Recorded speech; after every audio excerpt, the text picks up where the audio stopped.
La Joconde en aurait presque le tournis.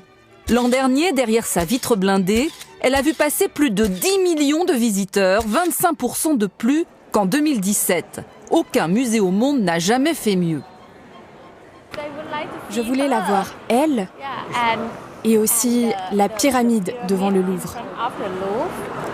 C'est immense. C'est facile de se perdre. C'est étonnant. Il y a tellement de choses à voir. C'est vraiment incroyable. La fréquentation a été dopée par l'exposition de la Croix, plébiscitée par 500 000 visiteurs à elle seule, un autre record.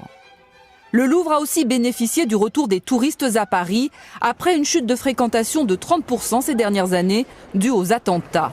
La moitié du public a moins de 30 ans. Si les Français sont les plus nombreux, 3/4 des visiteurs sont étrangers.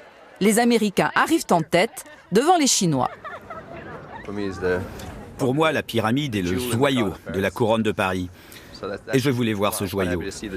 C'est une évidence, ouais, sûrement, c'est ça, ouais. On ne vient pas à Paris sans voir le Louvre. Je suis venue parce que j'ai étudié des œuvres cette année, donc j'avais envie de les voir en vrai, voilà. Difficile à quantifier, mais bien réel, l'effet Beyoncé-Jay-Z.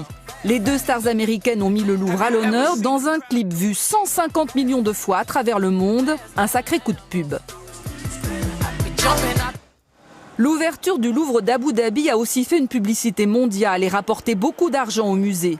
Il a permis de financer des travaux de rénovation et d'améliorer l'accueil. À partir du 5 janvier, le Louvre offrira une nocturne gratuite le premier samedi de chaque mois, histoire de battre en 2019 son propre record.